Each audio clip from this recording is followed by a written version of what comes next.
प्रिय दोस्तों, नमस्कार। जब जीवन एक खेल हो जाता है, इसी पर हम वीडियो में बात करेंगे। उससे पहले अगर आप चैनल पर नए हो तो सब्सक्राइब भी करें। वीडियो करेंगे तो आप इसका अधिक लाभ ले पाएंगे। पसंद आए वीडियो तो शेयर ज़रूर करें, शेयर करना ना भूलें। और हमने गीता सीरीज़ की शुरुआत की है, ज़रूर जुड़ें यदि आप जुड़ सकते हो तो। हम चलते हैं अपनी वीडियो की तरफ। प्रिय दोस्तों, जब जीवन एक खेल हो जाता है, जब जीवन एक खेल हो जाता है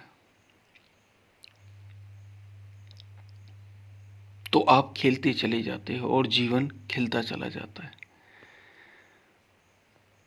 और यदि जीवन खेल नहीं है तो बस दुख है, सुख है, संघर्ष है, लाभ है, हानि है, अच्छा है, बुरा है, यही चलता रहता है। इसलिए जीवन को संघर्ष, जीवन को खेल मानो। ऐसा जीवन जियो कि खेल हो जाए। और ये खेल तभी हो सकता है जब तुम अपने को शरीर से नहीं जोड़ोगे, जब तुम अपने को मन से नहीं जोड़ोगे। क्योंकि सुख दुख आ सकते हैं और नहीं भी। लेकिन ऐसा कभी हुआ है नहीं आए हो? आए हैं। हर किसी के जीवन में आए हैं, ये आते ही हैं। शरीर के रोग, कष्ट, बाधा, ऐसा हुआ है किसी के जीवन में कभी ना आए हो? किसी के में कम, किसी के में ज़्यादा आए हैं ये। तब भी जीवन एक खेल हो जाता है उनके लिए। जीवन एक खेल हो जाता है उनके लिए जिन्हें अब शरीर से मोह नहीं रहा। इसका मतलब ये नहीं शरीर नहीं रहा, जिन्हें अब मन से, जिनने अपनी मन से दूरी बना ली है, जिनने अपने शरीर से दूरी बना ली है, उनका जीवन एक खेल हो जाता है। उनके लिए जीवन खेल हो जाता है।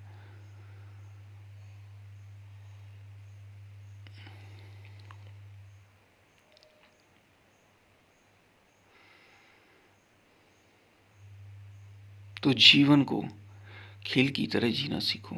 और खेल की तरह जीना है तो अपने को शरीर और मन से अलग रखना सीखो।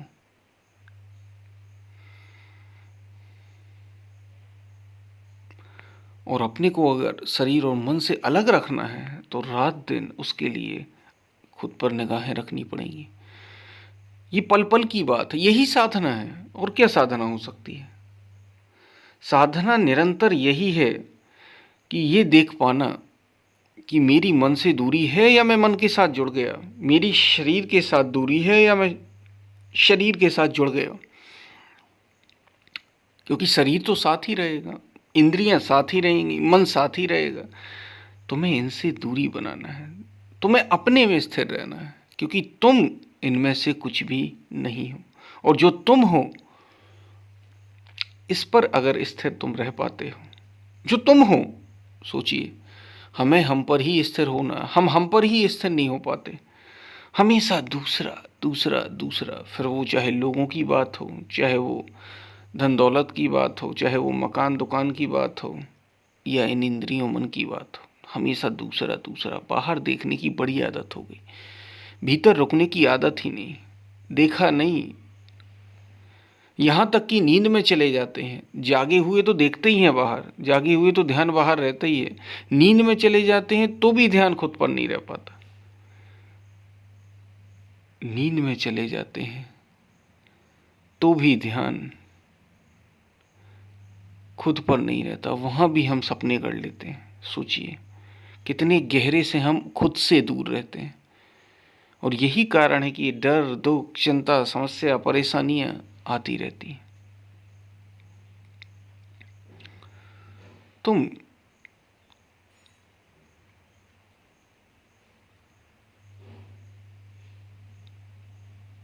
तुम खुद पर आश्रित हो, तुम स्वयं पर आश्रित हो, तुम किसी और पर आश्रित नहीं हो। याद रखना, तुम सत्य पर आश्रित हो। तो जीवन खेल हो जाएगा। और जब जीवन खेल हो जाएगा तभी खेलने का मजा आएगा। तभी तुम भरपूर तरीके से खेल पाओगे। तभी तुम जीवन को ठीक ढंग से जी भी पाओगे, ठीक ढंग से जीवन में डूब भी पाओगे, अन्यथा कोई उपाय नहीं। अन्यथा बस उलझे रहो। शायद आप बात को समझ पा रहे हो क्या कही जा रही है। तो जीवन एक खेल हो जाता है उनके लिए जो खेलना चाहते हैं। शायद आप बात को समझ पा रहे होंगे। और अगर खेल की तरह जीवन जिए तभी तुम खिलाड़ी हो, तभी जीवन का कोई अर्थ भी है तुम्हारे, तभी तुमने जीवन जिया भी है वास्तविक रूप में। अन्यथा तो कोई अर्थ ही नहीं, कोई मतलब ही नहीं। शायद आप बात को समझ पा रहे हो क्या कही जा रही है। पसंद आए वीडियो तो शेयर ज़रूर करें। और हमने गीता सीरीज की शुरुआत की, ज़रूर जुड़ें यदि आप जुड़ सकते हो। कोई प्रश्न हो आपका तो ज़रूर पूछें।